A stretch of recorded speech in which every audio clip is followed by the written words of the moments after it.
gay drive. So this was funny. We used to live in Chicago, and my wife and I were talking about all the great things about our neighborhood. Now, don't get me wrong, I actually love the city of Chicago. We were just outside of city limits, but when we were talking about the great things about it, my wife would say, but it's only 15 minutes to the airport. I said, you realize you just said the best thing about where we live is that we're close to being able to escape.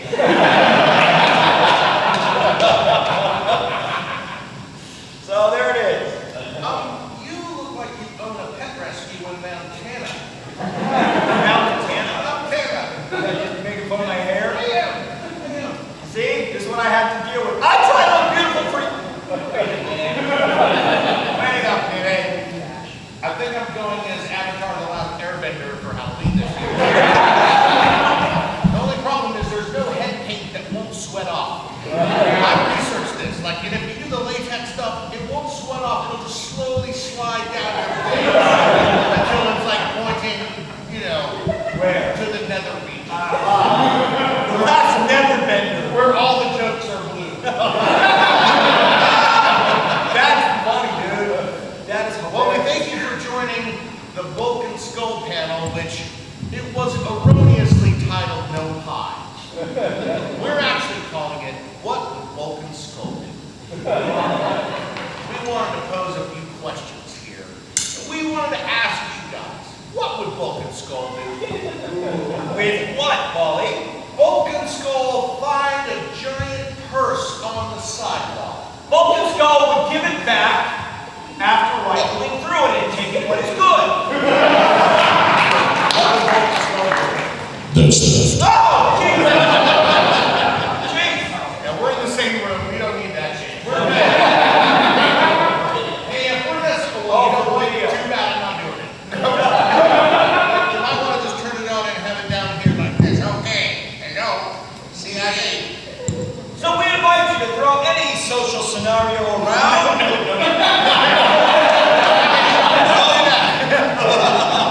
I think you all know what Vulcan Skull would do, generally.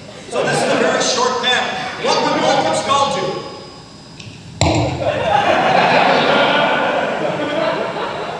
So Saturday is always the day we come invested. Well, wearing vests.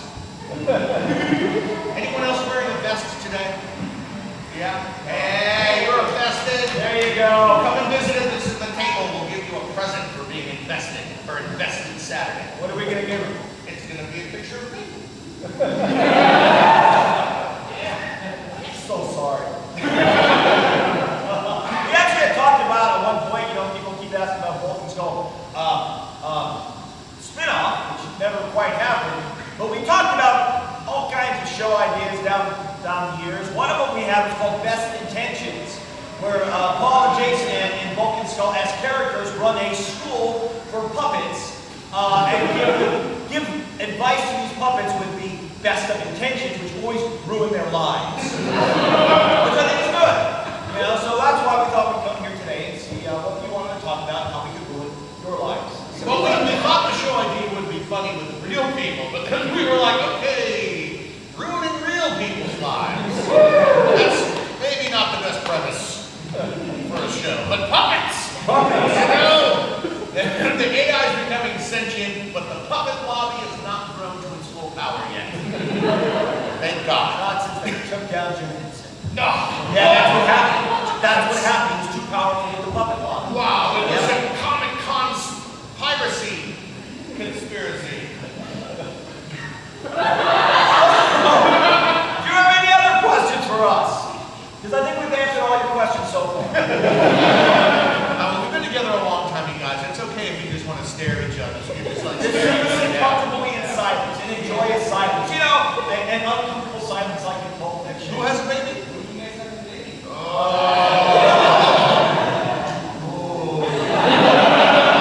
Next, I saw a hand. Any reproductive questions that you have? Yes. How was it when you guys first met? What? How was it when you guys first met? That wasn't terrible. Next question. Well, when I first saw him, I thought, wow, he's funny looking. When I first saw him, I thought, what? And there are children in the room. Yeah.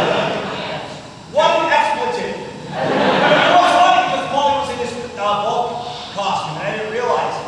And so he looked like a, well, we're both this, okay? A bolt hole. We'll call him a bolt hole. And by the way, my son's name is Jack, and the other day he said to me, how would you like it if I always called you a Jason hole? Anyhow, so he looked like a jerk. So I met Paul the first time when I called that, okay? He was on the set, he was in costume, he was in character. He was on the other side of the room, and I don't know why they did it this way, but they did this. They're like, okay, Jason, I'm gonna go get Paul. You stay here and I'll introduce you.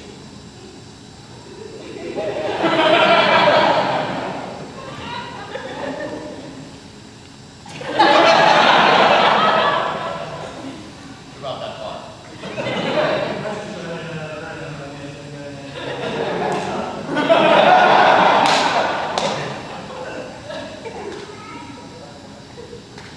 And Paul comes all the way over. I'm like, here comes the a-hole.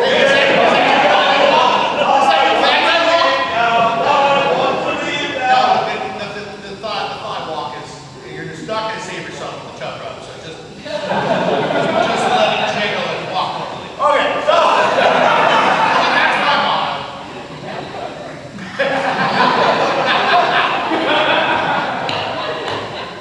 Whole shot. So, yeah, no, and then Paulie, after getting there, and it's a true story, like, after seeing this, like, jackhole come right in, sorry, Jack, coming at me, he goes, hi, I'm Paul. And he slaps these giant hands in my hand, but in the kindest way possible, which told me everything I needed to know about Paul Schreier. He looks intimidating, but he's a sweetheart inside, you know? And literally, he pretty much first thing the son of a hi children said was, let's get to work. Hello, children. Hello, children. Hi, Chef. And I thought he had a funny mug, which was a great start for the characters. This is my mug. Yeah. I mean, his mug was hilarious. It was a Garfield. No. I saw a mug once that had President James A. Garfield on it, and it said, I hate Mondays. That's funny. Oh, we're good. Odie. That's good. All right. Next! Any questions? How about you, Luke? Before that, Jackie found out. Jackie found in Togo he was placed by monkeys, and in the comics situation, you guys actually How would you feel? We hated the monkeys, but we were glad that they were there because these two monkeys we were working on a spin-off. So they had to turn us into something. Yeah, they were in development for a possible spin-off for us for the Local Skull Show. I loved the monkeys because the monkeys had voices. Them's were us's. Still got paid. And I was directing episodes at that time, so I got paid twice. And when my second check came, I just made sure I took it in front of Darby's face. Yeah. Everyone's a director. It's the truth. You know it's true, pal. Next! Oh, there was you had your hand up earlier, so I'll hit you up. Mike! So, I was wondering what was like after, Jason, when you left the show, and now you, walking from the solo, what was that like? Totally sucked. So, I mean, Darby really needed to go to college. You know, it's that time in your life. If you wait too long, life is going to suck you up into the alien ship and then you're done. You know, kids, and then, you know, then it's just everything.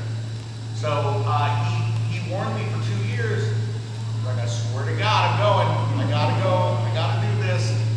And I would just continually try to prolong it, you know, because I knew when he was gone, they would eject me out into space. Most likely. So when it was finally time, you know, good riddance. I was happy for it because it was time for him to go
So like, you're not doing a job, you're a stoner. You don't work, it's not like put Power Rangers on. I couldn't get a regular job.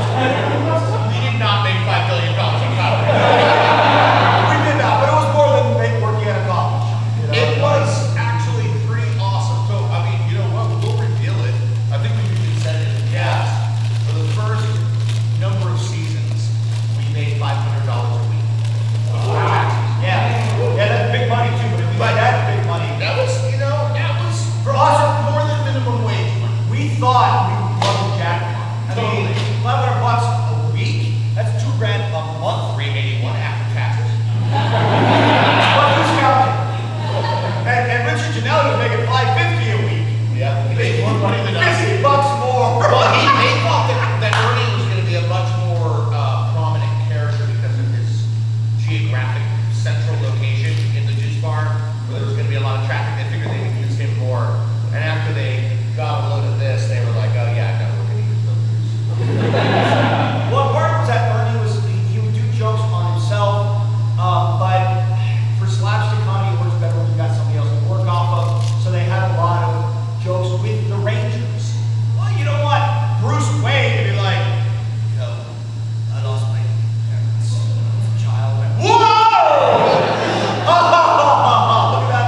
an acting panel, and Walt broke into our panel, started improvising with us, and the laugh came out.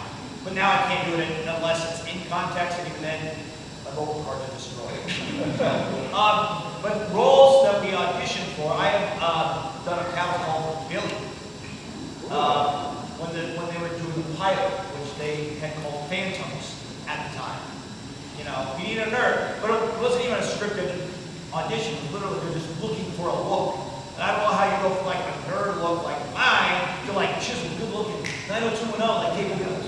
You know, Because pretty people always come out on top. Isn't that what we've been taught in media? yeah, exactly. Take that, pretty. Anyone in here that considers themselves beautiful? Sorry. Ugly son of a bitch! Oh. So, yeah, but you were always going to be both. I mean, That's correct. Well, I was punk 2 or 5 or whatever in that promo pilot with big hair at the bowling alley, and then they thought, okay, yeah, we can do something with this. So. well, they needed, you know, big guys that could do stunts. Well, they had done that. We doubled for Lee. Yes, I was Louis Anderson's stunt double. Ooh, kind of interesting in so many ways. So there you go. How about you, sir? Fight! No, you go first. I'm the fat guy. I'm my way. You guys have done a lot of slapstick, right? A lot of bumping into walls or trash cans. What scene do you hate the most and what scene do you love? What I hate. Yeah. Well, I remember we really hated, there's been a few things that we, there's a lot of people.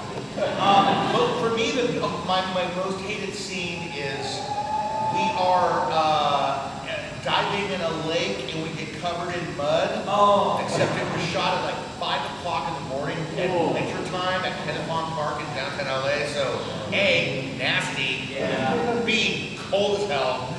And the wetsuit they gave me was not quite the right size, so I had to squeeze my fat ass into the wetsuit. And as a fat man, when you're in a wetsuit, like basically a sausage, like the moment you relax, your body just does this. Now you can fight your way into a position and do stuff, but they're like, cut! I'm like, and Darby had freaking pneumonia. Oh, that's and we right. were still, and it was so early in the show that it didn't matter if we were dying. It was TV, you had to go. Yeah. Well, for the record, even later in the season, I mean, later in the show, I remember us being sick and still having to shoot. We did not, like, a day off was not an option. Ever. Ever. No sick time. No sick time. That's kind of one of the reasons why I went to school. I was going to take night school. And I'm like, sometimes I may have to leave early. They're like, oh, you're going to do it. I'm like, okay. And meanwhile, I'm like, please don't quit, please don't quit.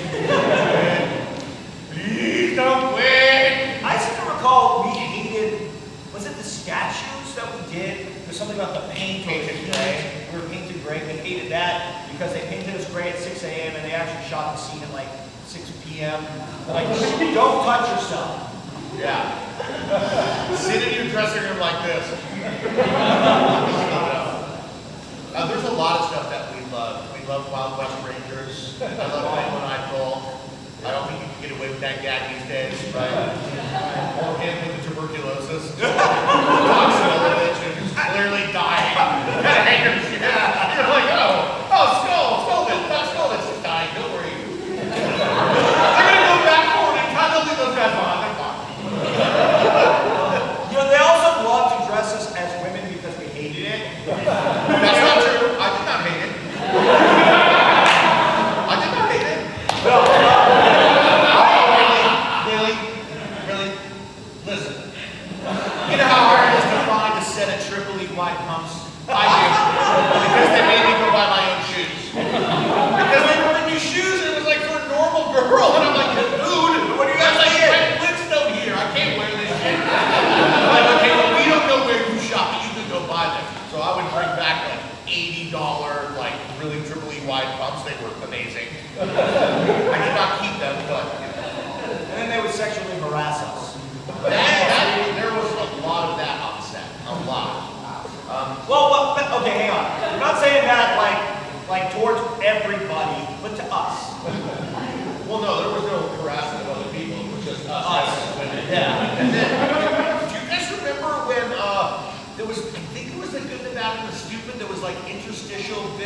Yeah. Was it was us as old ladies with a baby stroller? Oh no, that was a commercial. Oh, the commercial. The commercial for Okay, the so they made us older women, and they gave me a bra that had sandbags sewed into it. And so all the running, these things are like, and the wardrobe lady was like, now you know.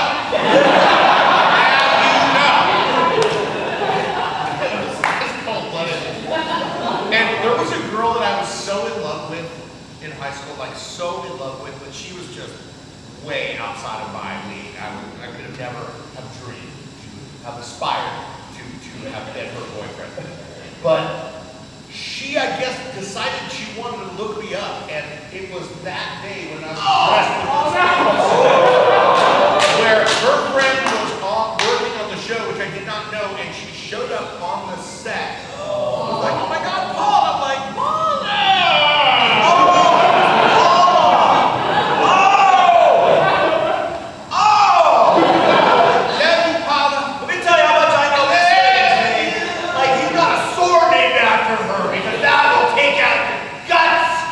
Not apologize. Like I said, when you really fall in love, sometimes it's not so easy to wash off, is it? No. Even if you want. This panel is a journey. Paula showed up when you had the sandbag. Yeah. Wow. It gave me the strength to keep on believing. So she get back together with you after that? Nope. No. She has a really wonderful husband and some awesome kids. Oh, good one. Yeah. Yes. Have you guys gotten the chance to read your characters in the comics that have been going out? And do you think they like interpreted you guys appropriately? I love what they did in the comics. The newest comics are great.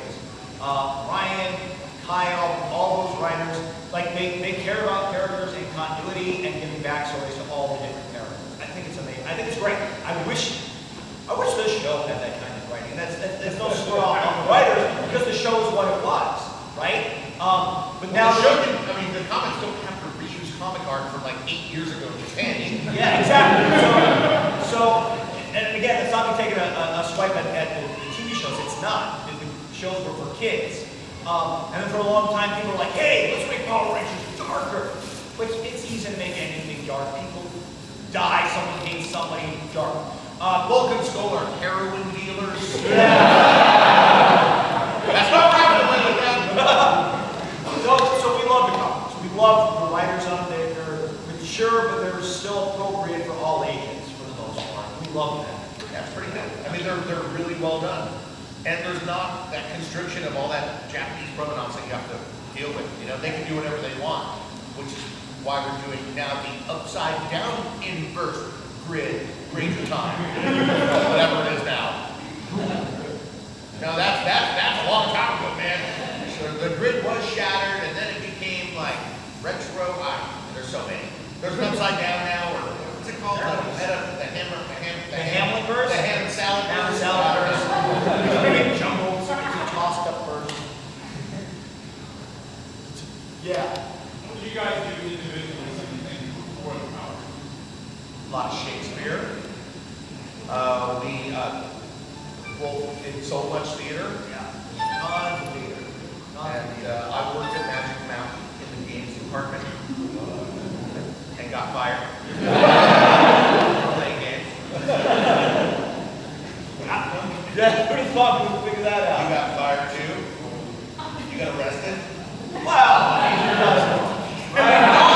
That's not. No, I was pretty fresh out of high school, 6 months out of high school. So really, I had done a lot of theater, you know. Jason and I were both, no shit, arrested before Power Rangers. I in Mexico, and Jason in Bahamas. I won't tell you what the charges were.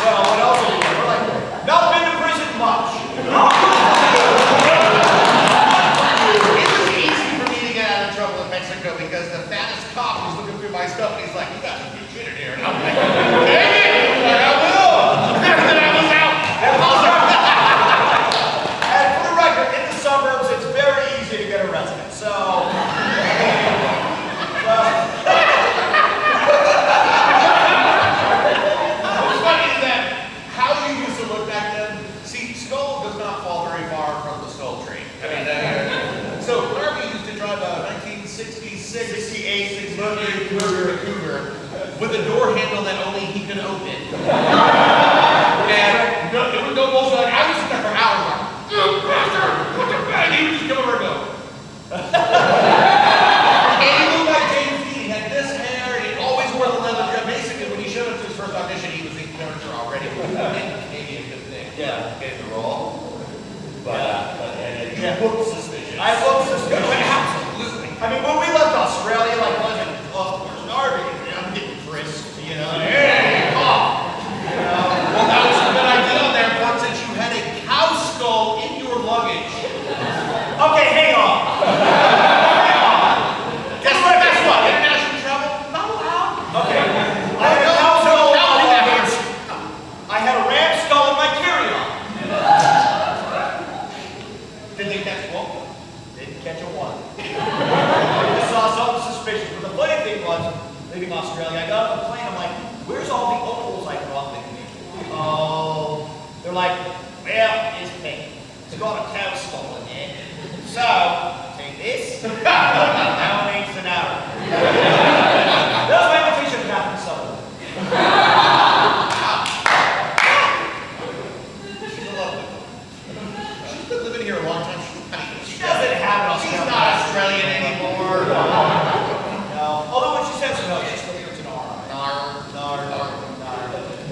We love Cat. Cat, we got to do Hamlet with us. Yeah. We carried her dead body across the stage. And that was the only time I ever got to kiss a pink ranger.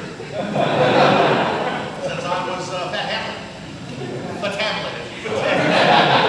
Was an emphasis on the ham. Well, you know, in the show Hamlet, there is one line that Claudius and Gertrude exchange about Hamlet, and she says, Hamlet is foregone all custom of exercises. Well, and they also say they also say he's fat and scant of breath. That's true. Yeah. So I built an entire performance around those two lines. And then I thought, let's throw some Japanese in here, do a kabuki. Yeah, much white people culturally appropriating Japan That's another thing you can't do. to do British. But we have the best fights in Hamlet. You realize there's like a sword fight, right? Well, we have the stunt guys from Power Rangers. So we're like, why don't we just turn into a giant brawl at the end? So like we had like guys that like, you know, guys would be like, swordsman number 3, like doing flips. Ah! Oh yeah! Ed was in it. That's right. Lord Zed was in our production of Hamlet. He killed everyone. Yep. And he was doing the Lord Zed walk, you know, that squatty walk that he would do? But he had like weird face paint on. So funny. Any more questions, my friends? Oh, then we did it again. What were your favorite props? Especially since they look like they have a ball. Oh, that's a great question.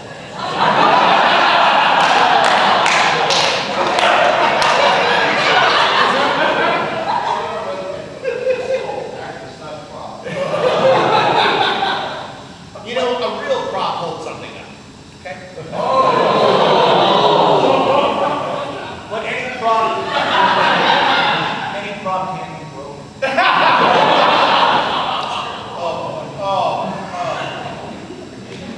You record. You. Yeah, you touched a lot on the extensive acting training you've done and such like. I was just curious about your thoughts on method acting has got something about notorious reputation on play, because there's some people out there who seem to just use it as an excuse to act out and make other people like miserable. So I was wondering about your experience with method acting and what you think about the notorious reputation it's got now. That's a great question. That's an advanced question. This is advanced acting 101. Advanced acting 201. I'm sorry, it's advanced 101. We're of two minds. Self-indulgence is self-indulgence, right?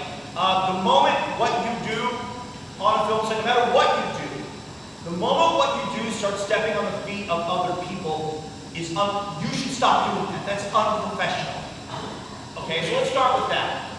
I will say this. Some of the worst, most indulgent stories I've heard about method acting are just that. They're an abuse of what the training should be. I get it. There are some actors that will do things physically that they need to be doing before before they get on set. Daniel Day-Lewis playing Lincoln, speaking in a different octave than he normally speaks. He can't just be like, yeah, so I'm gonna go, oh, I gotta roll, you know, 7 years ago. He'll sound like crap. So he does need to stay in character so that he can figure out that physicality and do it appropriately on film. Those are long days. He'll stay in character to do it. If he's screwing somebody up, he should stop. But again, and I studied at the Strasberg School for a while. He was like the father of method acting. There's all those things. Also, if it damages the actor, it's no good. Okay? So, if you think of method acting as one of many tools, use it when it's the appropriate tool. And when it's not, avoid it. That's the shortest answer. Yeah, no, the shortest answer we can give is, look, you can meditate until some kind of bridge appears, or you can just build that shit. That's my motto. Build it. Because then you don't make people wait. You don't have to, like, you know, it's not like you can't make a performance great, you sure can. But boy, it's like a 3 out of 10 success rate, in my opinion. So usually it gets indulgent very quickly. So let me guess, you're a method actor if you hate it. No, he's finding the hatred for you. I'm sorry, say it again? Actually, not done a lot of acting at all, certainly not for a number of years, but just curious about your thoughts on it. You know what? I disagree with you. I bet that you act like you don't want to choke somebody every day. Don't we all? You're all acting fast enough. See how we're all identifying with the time when you wanted to choke somebody but didn't and acted like you didn't want to? That's method acting! Method acting! So you were all method acting! Alright, right there. I was just wondering, how did you decide that Bumblebee's Low was going to have a shtick every scene, you know, like bullies, policemen, monkeys? Well, the bullies thing wore thin way quickly, like it does. Bullies, you know, you're not going to get much mileage out of it. It's a very one-note kind of thing. And plus, if you really think back to those early episodes, it really, sexual harassment, it was bad. It's a creeper. The characters were just creepers. And once we were demonstrating the physical comedy aspect, which they already had on their minds in casting us, they said, oh yeah, we're going to change these guys to just morons. Lovable morons, you know, instead of antagonistic morons. So, yeah, it didn't take long. It was pretty quick after season 1, or even before the end of season 1. Right there. Sorry I was back to the thing, but if you couldn't pick up animals along the way, what would they do? Did you say sorry about that chimp thing? Oh, the chimp thing. I thought he was making a Three Stooges reference. I'm sorry about chimp, guys. The chimp. So did I turn. Inch by inch. Spirit animal? I would say a coyote because they're mangy and lonely and they just want to be with their pack, but they'll never will. It's like, hey, you!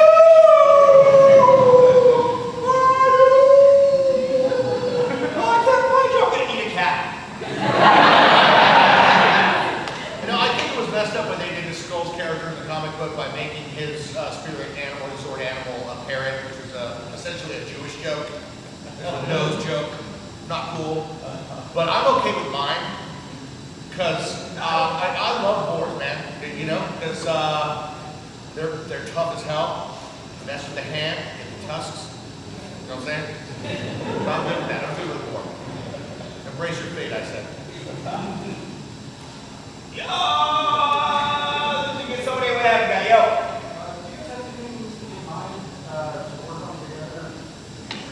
You know, I mean, obviously we stay close, and we keep coming up with ideas that we just don't have the time to be able to bridge the miles apart that we are. You know, that's the truth of it. You know, anytime we've gotten some great idea, like, oh, I'd love to do this. You know, I mean, Jason as a academic professional, theater professor, literature professor, his time is better spent trying to do projects that are kind of have a greater amount of gravity, such as some of the stuff that he's done recently with Johnny Bosch, and really working with a team that has a budget to do stuff. We always talk about doing little things together, but both of us individually do not have the horsepower or bandwidth to Because we work full time, you know, and we have families. You know, and we occasionally come out and, you know, tolerate each other at these events. Barely. Don't get me wrong, like we talk about it a lot, but mostly I just talk about characters that we would fit in classic literature that I would love to just do it. I would love to do theater with them. Yeah. Again, like we did before. We've been talking about it recently. We have a late night talk about it. Yeah. 3 weeks ago. No, more than that. Oh my God. It was back when I lived in Chicago. Remember that? That was a long time ago. About 2 weeks ago. Yeah, we were just talking about this recently. Yeah. There's a lot of characters out there. Like we talk about Waiting for Godot. We talk about doing Of Mice and Men again. Of Mice and Men again. Okay, you guys all know Of Mice and Men, right? Okay. George, those rabbits. So we were doing that scene where obviously, you know, George and What? You're gonna kill me, George? no. So Paul, we got them on because you know he tells him to look out there. Look out there across the river. It'll be beautiful. And Paulie goes.